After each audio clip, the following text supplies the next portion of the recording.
belted the other day against Parramatta to open a new stadium. Titans, I think. I'll stick with the local boys, the Gold Coast boys. Reno? Yeah, I'm sticking with JT. You're going to go with the old Titans. That Tigers team will be hard to come back from that thrashing by the Eels. Got to say, that new Parramatta Stadium, wow. Yeah, I'm going to go check their place out sometime. But Titans, Titans for me. Broncos, Sharks there, JT? Yeah, Broncos are another team that are due a win. They've got a young side, some good players potentially in the future, and the Sharks are a nasty, get under your skin type of side. But, I don't like the Broncos, so I'll go the Sharks. What about you, Reno? Yeah, Bronx hanging out for a win. Listening to Sean Johnson on the NRL show, talking a little while there. And, mate, I'll go the Bronx, eh? Bronx got to cause an upset somewhere. I'll go with the Bronx. Sea Eagles and Raiders there on Sunday there, JT? Oh, mate, Raiders are flying high. They're going well at the moment. I can't see the Manly Seagulls troubling them too much. Reno? Yeah, Raiders, mate. Third on the table, looking pretty good. There's a dark horse team to watch for the comp, so Ricky will have the boys going, and Raiders might be too good. Can the Knights turn around their season with their game this Sunday against the Eels there, JT?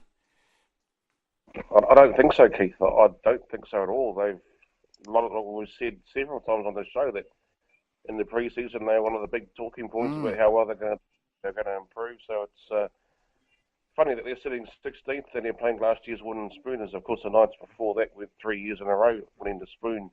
Yep. Parramatta sort of found a bit of form. They found something. I don't know what it is, but they'll be too good for the Knights.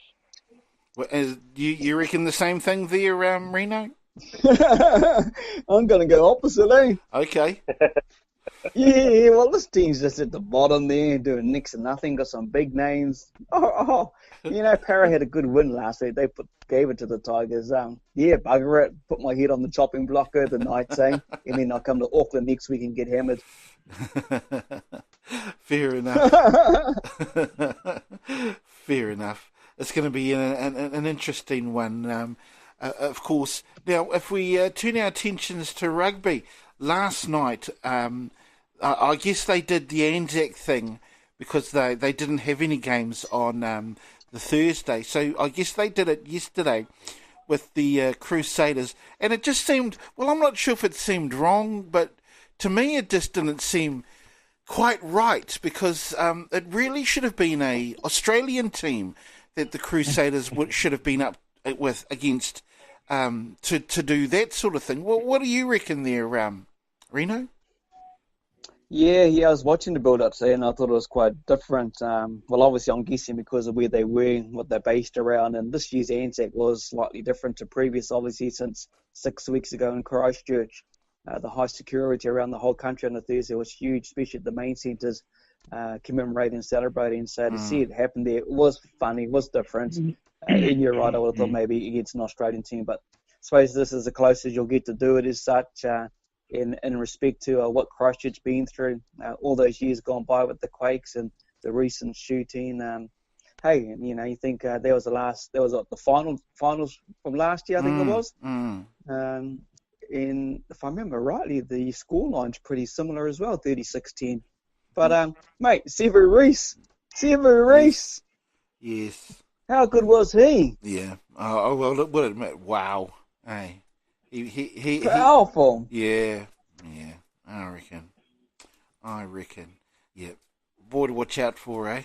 But what a good win. Having said that. Yeah. And it's another one the Chiefs to let go. That young kid, I know he got himself in a bit of strife off the field, so they let him go because of that. But the Crusaders see that type of stuff, grab it, and look at the potential now. Always, down there, that's what they take. So these are some of the things some of the other New Zealand franchises need to put aside, kind of sort them out, fix them up, because they're only human. Yep. And, hey, look what he's doing now, mate. He's playing out of his skin for the red and black, and I hope he bloody stays down. He might become a international player sometime soon. The Crusaders are just noted for picking up guys from anywhere really, and just making them better. I mean, it's almost a traditional thing for the Crusaders to just get somebody and then kaboom, send them, make them even better than they were before. It just happens year after year after year, Reno. Exactly. Even Raa Walker would attend that. That's what the Crusaders have been doing over the last, for many a year, Ra? Well, that's the secret magic recipe that I think every sporting side would like to know how the Red and Blacks actually can keep that consistency year in, year out. But it's not rocket science. I mean, success breeds success. So, the way the formation of the club, the way they instill that passion and pride in their players, especially the young ones coming through, is testimony to the success of the side, and ultimately it turns into performances that are winning. So if you can bottle that and encapsulate how they do it, wow, it would be a real sort of full-on competition. But yeah, the Crusaders, they've got that magic touch, right? They've had it for many years, though, haven't they?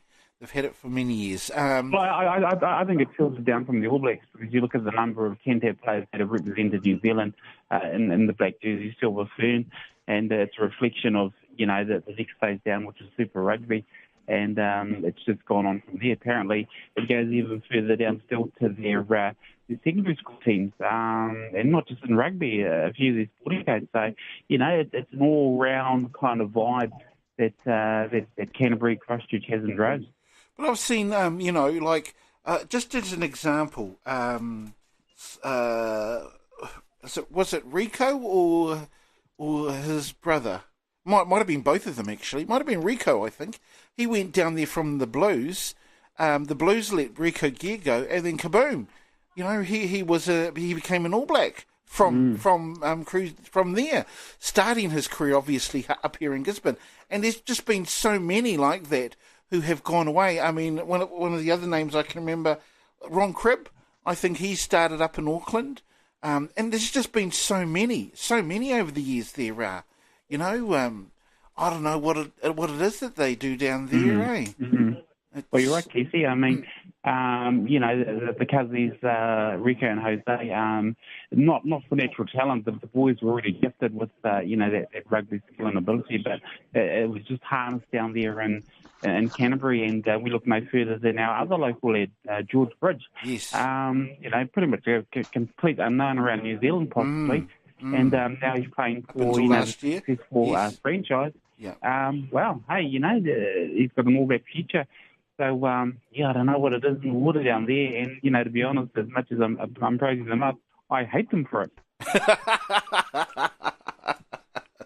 I'm just jealous of them. You must be loving those words. They're a Reno. He hates them. I think they just need to send some Warrior players down there to fix them up. And they would help them big time. I don't know. That's where they look at, when you talk to the Warriors, you take a look at some of those guys, especially Simon Mannery. I don't know what it is. It's not just rugby too with Canterbury. I remember watching some of the big national touch tournaments, and when the Canterbury teams come up to play against the northern teams, I think that's one of the battle within itself, especially down where they are, Central South Island, and thinking, well, up our ways, you've got your Wellingtons, you've got your Waikato Bay Plenties, you've got your Aucklands, all this type of stuff. And the competition's already started before they get on the plane to fly up here to take on three big provinces in the north. So they could play hard out in all their sports, every code. And, they're kind of representing, when I think most probably the whole of the South Island as such, and the big pedigree of success behind them over many codes of sports. So, I think it's just a privilege to go down there to play for someone in Canterbury, make it in their national team, and then if you get through to international through that province, the world's your oyster. Then you go into big contracts and maybe overseas. So, I don't know what it is, what the key is down there. You could look at the All Black structure. Steve Hansen from years gone by, from out of there. Razor Robinson, touted as... Yep, agreed. Let's have a look at your Highlanders there, Ra. Obviously, they had a very good win in yesterday, didn't they? Against Sunwolves. Sunwolves, yes.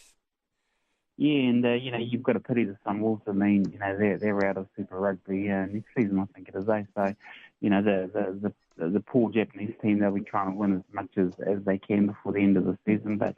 My Landers will take that victory. The more wins we can start securing as we head into the into the crunch end, the business end will sort of hopefully give them a shot at the Crusaders, who are going to go all the way, and they're going to be the team to beat this year. But no, we'll take the win, and there'll be a few happy Scarfy fans down there, even though it was the Sunwolves. But it just adds to that run-on effect, and I'm hoping that the Highlanders can sort of get a few more scuffs under their belt. A big game, of course, tonight. Your Chiefs will be getting ready to get smashed by the Hurricanes. I know you'll be saying you'll cut a gears with them, Matt Keithy. And with their recent performances, they could well be on the end of that. But I don't know. I think they usually have some really good encounters against the Wellingtonians, your side. So I'm going to watch that match with much and trepidation, and I hope the Waikato boys can sort of pull a rabbit out of the hat and take a win there. But the Canes aren't going to lie down and give them the win. As Keithy, your boys will sort of they're going to have a crack at the boys from Hamilton. But no, my money's on Waikato. It's going to be tough for the Chiefs. They haven't been playing very well of late. They it's not been their best season, and they're away in Wellington. They're playing the Wellington team, who are pretty tough when we're playing at home. So it's going to be a tough ask for the Chiefs, eh? Yeah, well, every Super Rugby team gets a touch of the Warriors. That's what I call it now, when the inconsistency sort of kicks in. But they may have their gameplay cut out for them, especially down there in Wellington and in Cape Town. But there's a lot to play for. As I made mention earlier, as we head towards the crunch end and the business end of Super Rugby, the more victories these teams can notch up, ultimately is going to mean that whether they make a quarter, semis, and even the grand final. So, everything's on the line for both sides. No doubt you'll have in your mind that your side's got it in the bag, Keithy, as we speak. But, as I say, my money's going to be on my side, and we could well sneak a win. What do you reckon, Reno? Canes be too strong at home, bro, I'd say. Even though no Ben Lamb, they've changed it around and old Geordie's back at fullback there. I think the Canes might be too tough at home. Yeah. Mind you, they've got a couple of home games, back-to-back. So, I think the Canes.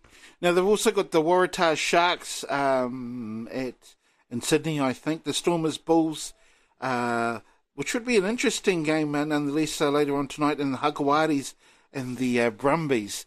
Those three games remaining in this round. What are your thoughts? I don't understand what you're talking about. What's this hugger thing you want?